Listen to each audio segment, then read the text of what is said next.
And the sword of the Spirit, which is the word of God. Which is the word of God. That one verse. Notice that even though they're seemingly in the same and they're given to us, we understand to help guide us in our reading. So we'll know where there's a beginning and an ending, and that's why we have chapters and we have numbers given. However, it's seen that this helmet of salvation that's been given to us has been attached to the sword of the Spirit. Within this, we want to separate for a moment the helmet, because these are protective attire. Helmet, breastplate, shield, and also being able to make sure that our feet are properly ordered, our steps are ordered. So we have shoes that we are to walk in. But now the writer Paul begins to say, there is another part here, but this thing is used differently than the other attire.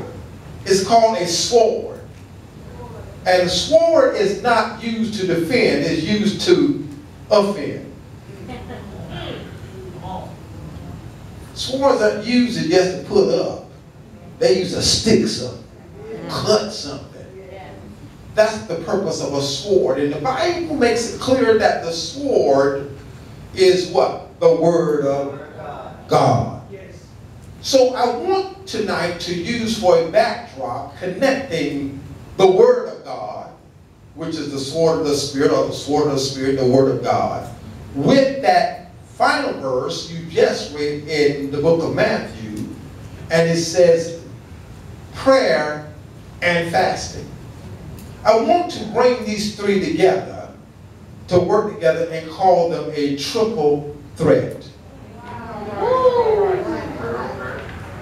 They serve as a triple threat.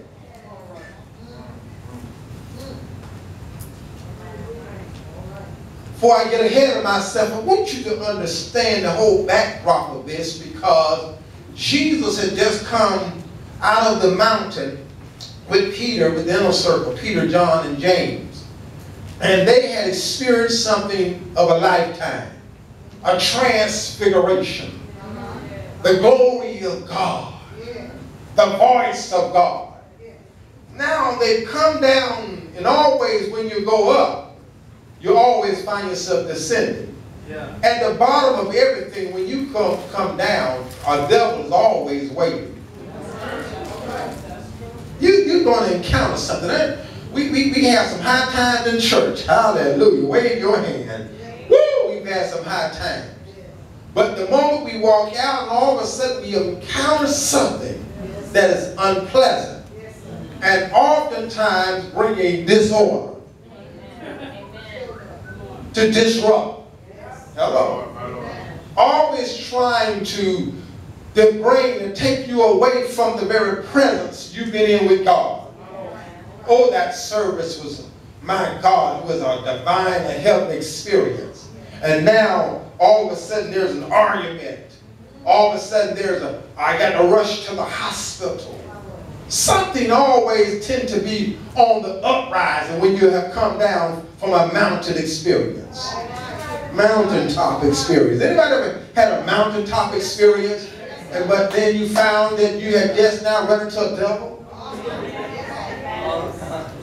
And you start making these confessions, the devil is always busy. And nothing but the devil, and so forth and so on. And that's our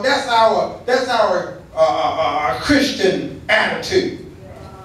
But I come to remind you that you have now been given certain things to deal with the devil.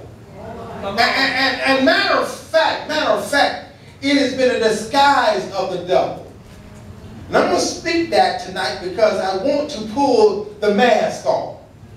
And what has happened is the fact that we've not seen the ready miracles and deliverances that we have been praying for, because the devil has disguised it and now caused many of us to sit at dinner tables, hello somebody, and not do the things to what bring the empowering of God back into the church. So the church is having an absence of empowerment movement in